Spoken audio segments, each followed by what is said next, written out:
और पीएसएल से आईपीएल में जाने वालों का सिलसिला जो जारी था, उस पे पीएसएल वालों ने जो काली जर्ब लगाई है वो अब बहुत सामने आ रही है। मुजर रब्बानी का एक केस तो हम आपको बता चुके हैं, दसुन शानगा का एक केस सामने आया और दसुन शानगा पे भी अब पीसीबी ने 1 साल का बैन लगाया। उस पर दसुन शानगा का ये बयान सामने आया, बहुत सारा बयान है इसका, छोटा छोटा और छोटा छोटी मोटा मोटी इसका लुब्बे लुबाब ये है निकाल के हाँ बता दीजिए। बिल्कुल कराची वाली लैंग्वेज में सादिया साहबा ने फरमाया कि भाई मैं बड़ा शर्मिंदा हूँ और मैं पाकिस्तानी अवाम की बड़ी कदर करता हूँ, और वही राग उन्होंने भी अलापा है कि उस वक्त जिस वक्त ये हो रहा था मेरी कोई इंटेंशन नहीं थी जाने की फला ढिमका जो भी है। भाई for the insight of this, Gaffar भाई बताएं कि एक्चुअली क्या पीसीबी ने गलत किया है उसके ऊपर 2 साल का मुजरबानी पे लगाकर उस पर साल का, जो अभी ये कह रहे हैं कि जी हमारी कोई इंटेंशन नहीं थी और इंटेंशन देख के देखिए प्रेस रिलीज में साफ फर्क वाज़ है ना, क्योंकि वहाँ पर मतलब मुदर रबानिया को मौक़िफ़ नहीं, कोई रेगरेट नहीं, कोई अपॉलोजी नहीं, शनाका ने एटलीस्ट इस चीज़ को कवर किया। हालांकि ये मैं क्लियर कर दूं कि 1 साल की पाबंदियाँ मतलब ये हरगिज़ नहीं है कि अगले साल पीएसएल खेलेंगे, वो अगली पीएसएल से आउट हैं। ये बिल्कुल सही मेंशन किया पीसीबी ने। कोई लोग ये समझ रहे थे शायद अलामती किस्म के 1 साल का बैन हो तो अगले साल फिर आ जाएगा। No, he is eligible player to play the next year PSL, जो कि आपकी 2027 की है। मुदर रबानी वाला मामला आपने देखा कि उनके एजेंट ने क्या बातें की। मैं सिर्फ उनसे ये सवाल करता हूँ, भाई अगर आईपीएल में चले गए तो बहाने बनाने की ज़रूरत नहीं है ना। जब एक प्लेयर का नाम अनाउंस होता है तो उसके कंसेंट से होता है, उसके एजेंट से कंसेंट से होता है। जब आप रजिस्टर हो जाते हो पीएसएल के अंदर, इसका मतलब ये है कि आपको कोई भी टीम उठा सकती है। यस, आपके पैसे ज़रूर डिसाइड होते हैं। हाँ, इस केस में अगर आप अल्टरनेट या रिप्लेसमेंट हो तो उसके अंदर भी कंसेंट होता है। आपको इतने दिनों बाद याद आया, आप ये बातें कर रहे हो, चूँकि दुनिया की कोई भी मतलब आप कह लें बात हो, आप कभी भी अपनी ज़बान से मुकरते नहीं हो। ये इंसान की सबसे बड़ी चीज़ होती है। अगर आप कहकर अब कहीं पैसा मिल रहा है, आप जा रहे हो, तो आप अपना जो है ना वो एक मॉरल ग्राउंड खुद लॉस कर रहे हो। तो मेरे ख्याल में पीसीबी ने ठीक किया। लेकिन आज मैं और तनवीर एक जगह और भी बात कर रहे थे और मुलाकात भी हमारी, तो मैंने यही बात की थी कि अब पीएसएल आईपीएल के ना विंडोज़ को डिफरेंट होना पड़ेगा, वरना ये तो मजाक लगा रहेगा। उनको क्या फ़र्क पड़ा है? 1 साल वो यहाँ नहीं खेलेगा, अगर उसकी परफॉर्मेंस हो गई। खैर अभी तो पता चलेगा कि टिम डेविड हर कोई नहीं होता, हर कोई टिम डेविड नहीं है। तो अगर आपने अगले साल अगर यहाँ परफॉर्म नहीं किया ना, तो अगले साल कार्वन बॉश की जगह फिर आप इधर उधर ही नजर आओगे। तो परफॉर्मेंस इनकी ज़रूरी है। और मेरा ये ख्याल है, सिर्फ मैं आखिर में कहूँगा कि पाकिस्तान सुपर लीग को बहरहाल अब आईपीएल से डिफरेंट होना चाहिए, ताकि बड़े प्लेयर भी हैं और ये मजाक खत्म हो आने जाने का। इसमें पता क्या होता है, एजेंट अगर आपने साइन किया ना, जाहिर पता है एजेंट अब साइन करते बहुत ज़्यादा होते हैं, तो जिसमें से आप एक सेलेक्ट करते हैं, यार ये जो है ना ये कॉन्ट्रैक्ट्स बहुत करवाता है, ठीक है, इसको हम साइन कर लेते हैं। अब होता ये है कि प्लेयर को वो कहता है कि यार फलानी लीग में तुम्हारा कॉन्ट्रैक्ट हो रहा है, प्लेयर तो जाहिर पता उसके पीछे पीछे भागेगा कि भाई वो परसेंटेज देता है प्लेयर उसको, वो लेता है उससे परसेंटेज, तो प्लेयर तो उसके पीछे पीछे भागेगा। मसला ये है कि यहाँ पे लालची हो जाते हैं आपके एजेंट। अगर आपके एजेंट ने बात कर दी है पीएसएल के अंदर, तो फिर आपको वहाँ पे रुक जाना चाहिए कि भाई हमारी पीएसएल में बात होगी। अगर आप इतने बड़े प्लेयर थे तो आपको पहली फुर्सत में लेना चाहिए था। जब नहीं लिया तो आप फ्री हैं इस वक्त, तो एजेंट ने पीएसएल में बात कर ली, ठीक है। तो उसके बाद जब आपकी पीएसएल में बात हो गई तो फिर ऐसा नहीं हो सकता कि अगर आईपीएल से कोई आगे पीछे हुआ तो रिप्लेसमेंट के लिए वो ढूंढ रहे किसको। तो भाई मुजर रब्बानी का लगता है कॉन्ट्रैक्ट कहीं नहीं हुआ, अभी तो कहीं खेला नहीं है, पीएसएल में भी नहीं खेला, तो चलो यार इसको बुला लेते हैं। तो वो करेंगे, उसको पैसे की ऑफर ज़्यादा, उसके एजेंट से बात करेंगे।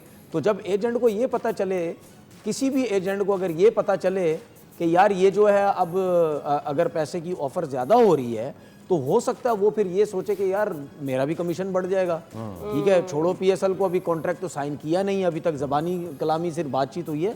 तो ये एजेंट के भी बड़े मसले मसाइल होते हैं। तो इसकी वजह से भी हो सकता है कि यार चलो वहाँ छोड़ो, वहाँ चलते तो तुम्हारे भी पैसे ज़्यादा हो जाएंगे, मेरा कमीशन भी जो है हो जाएगा। लेकिन बात सारी ज़बान की होती है भाई।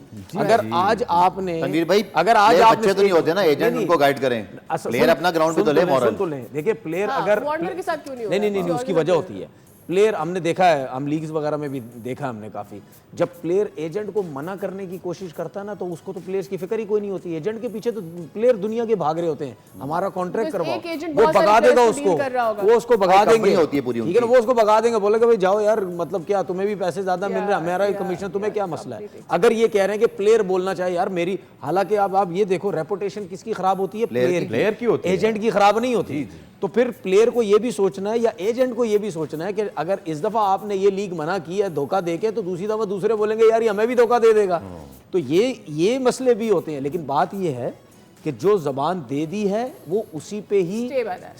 स्टे करें। स्पेशली इसमें एजेंट का बहुत बड़ा रोल होता है। All right. और बहुत से एजेंट ऐसे हैं कि लोगों को वो लोगों को पसंद भी नहीं है प्लेयरों के अच्छा, एजेंट। आईपीएल की बात चल निकली है। मैं कल परसों एक पॉडकास्ट देख रही थी, उसमें बड़ी एक साहब खतरनाक फरमा रहे एजेंट। थे, I am not going to take his name, वो फरमा रहे थे कि पीएसएल के अंदर तो कंट्रोवर्सियां ही कंट्रोवर्सियां है, पीएसएल के बीच में जो है ना वो कंट्रोवर्सीज के बीच में पीएसएल हो रहा है।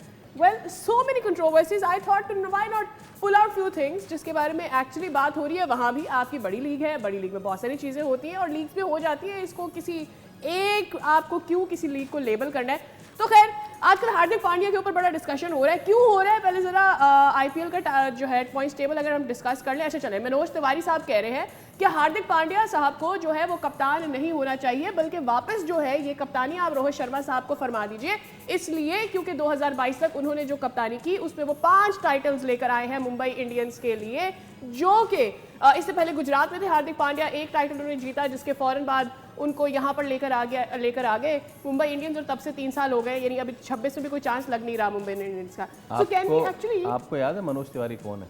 बताइए कौन है एक्सपर्ट? मनोज तिवारी की वजह शोहरत जो है वो सिर्फ ये है कि शोएब अख्तर के उस कलकत्ता नाइट राइडर के स्पेल में मनोज तिवारी उनकी तीसरी विकेट बने थे, एलबी हुए थे।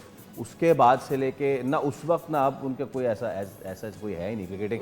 लेकिन you know what, AB de Villiers also mention जब गुजरात से इनको यहाँ लेकर आए थे हार्दिक पांड्या को, तो यही उनका सवाल था कि भाई देखो जिस तरह से हार्दिक पांड्या ने गुजरात को लीड किया है ना, वहाँ पे सारे यंगस्टर्स थे, वहाँ पर कोई ईगोइस्टिक अगर इस तरह का होगा कैप्टन तो वो चल जाएगा, लेकिन यहाँ सारे सीनियर प्लेयर्स हैं मुंबई इंडियंस में, तो चलेगा नहीं। So I have a little bit to discuss with Tanveer भाई कि क्या वाकई ऐसा है, और अगर ऐसा है तो ये टीम मैनेजमेंट का मसला है या हार्दिक पांड्या का मसला है कि आपने उसे कप्तान बना दिया और आपको लगा था कि गुजरात को उसने टाइटल जिताया तो मुंबई इंडियंस को भी जिताएगा। 3 साल अभी 26 में भी नहीं, देखें मेरे ख्याल में उसको अगर कप्तान, ये बात हो रही है ना कि उसको कप्तान हटा के अब रोहित शर्मा को कप्तान बनाए, तो इसका मतलब फ्यूचर का सोच नहीं रहे। भाई रोहित शर्मा की क्रिकेट अब खत्म हो गई है, उसने इंटरनेशनल क्रिकेट से भी रिटायरमेंट ले ली है, उसका T20 का हक नहीं बनता है अपनी फ्रेंचाइज से कप्तानी करने का।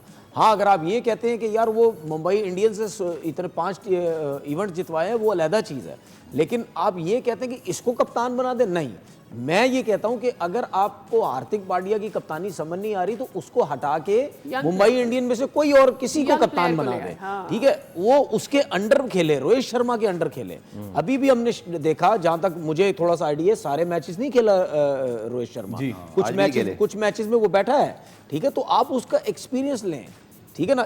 एक टाइम तो अब ऐसा आएगा कुछ 1-2 साल के अंदर हो सकता है वो आपको कोचिंग स्टाफ में बैठा हुआ नजर आए। शादी का कितना चक्कर है गफार भाई वहां पर, एज दे आर सेइंग कि मुंबई इंडियंस जैसी हार्दिक पांड्या और बुमराह और यू नो एक तरफ है मुंबई इंडियंस और चेन्नई सुपर किंग्स तो खैर कंट्रोवर्सी में रही है, लेकिन मुंबई इंडियंस जिस तरह से 5 टाइटल हैं, जिस तरह से गवर्न की जाती है, उनके जब स्काउटिंग होती है ना तो उसके लिए टॉम मूडी और बड़े कोचेस आकर भारत में आके देख रहे होते हैं, तो दे आर वेरी ऑर्गेनाइज्ड। जहाँ तक मैंने उनके बारे में पढ़ा है, फिर उनकी एक नेटफ्लिक्स पे पूरी मूवी भी आई थी, सारा कुछ है, तो दे आर वेरी प्रोफेशनल।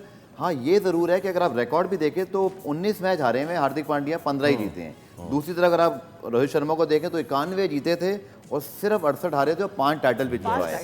तो ये स्ट्रगल तो चल रही है क्योंकि एक बड़ी फ्रेंचाइज है, एक बड़े नाम को रिप्लेस किया। तो मुझे मैं तनवीर के पास एग्री करता हूं, प्रोग्राम के एंड पे आ रहे हैं, हम प्रोग्राम के हम एंड पे आ रहे हैं, एंड बिफोर हम कल के 2 फिक्सचर्स की बात कर ले, भाई बेहद इसरार पे एक पुरस्कार वीडियो आपको दिखा देते हैं। आईपीएल में क्लेम कर रहे हैं कि एक साहब ने जो है जादू टोना लीमू के जरिए करके किसी को आउट कर दिया। अब ये वीडियो जो है इन्होंने की है और ये आई है, ये एडिटेड है, ये एडिटेड है। अब इसको हटा दें फौरन से, ठीक है, इनकी हो गई मशहूरी हो गई, अब नहीं एडिटेड वीडियो है, ऐसा ऑलरेडी बहुत हो गई हुई भाई की, प्लीज ऐसा दवा करें इसको। अच्छा जनाब, हम कल के मैच की बात कर लेते हैं। शो खत्म होने में कितना टाइम बाकी है? शो खत्म होने में कितना टाइम? बस इतना ही कि लाहौर कलंदर और पिंडी की बात कर लें। जिस टाइम शो खत्म होने लगे ना उससे कुछ सेकंड पहले आप मुझे बताएं बस। अच्छा ठीक है, आपने भी कुछ करना है, आप बस मुझे बताएंगे। अच्छा, अभी लाहौर कलंदर्स वर्सेस पिंडीज का क्या आपका प्रेडिक्शन है? मेरी दुआ है कि रिजवान की टीम, मेरी दुआ है कि रिजवान की टीम जीते। लाहौर और कलंदर में और कोयटा के एडिटर में रिजवान कहां से आ गया? नहीं, नो पिंडी वो लाहौर, अरे लाहौर वर्सेस कोयटा, लाहौर मैं पिंडी का मैच भी है ना, है फिर मैं पहला समझ। कलंदर्स जनाब आपकी लाहौर कलंदर्स मैं बाद में बताऊंगा। पिंडी वर्सेस मुल्तान में, मुल्तान ओए, अब करे दुआ। मुल्तान मेरी दुआ है, लेकिन मेरी टीम मुल्तान है, मेरी दुआ है वो परफॉर्म करे। ओके ठीक है। मैं पहला चेंज कर लूं अच्छा सीरियसली। मुझे याद रहा कि वो लाहौर में मैच है, कोयटा ग्लेडिएटर्स, हाँ जी। और दूसरे मैच में ऑब्वियसली मुल्तान से। मुल्तान से साथ सादिया साहिबा। यार मुझे भी ना लाहौर चेंज करने का, तो मेरे दिमाग में ना वाह, पॉइंट्स वाह, टेबल, वाह, वाह, अच्छा वाह, बता दूं, मेरे दिमाग में पॉइंट्स टेबल आ रहा है। सो आई एम थिंकिंग कि यार तीसरे पे अगर इस्लामाबाद है, चौथे पर अगर कोयटा है, तो पता नहीं लाहौर कर पाएगा नहीं। So I am going to take Quetta and I am going to take Multan Sultan. Same here, Quetta and Multan. Quetta वही and तो मुल्तान। कोई तो पिंडी के साथ चला जाए। नहीं, जब मैं गया था पिछली बार। उसके साथ मैं किया था। रिजवान है। हाँ। अच्छा सादिया जल्दी से विनर अनाउंस हाँ, करें अर्कम बहुत बहुत मुबारक हो, आपने दिया है सही जवाब। आपको मिल जाएगा बोल नेटवर्क की जानिब से gift hamper from Karachi. Mohammad Arqam है हमारे पास है 20 सेकंड।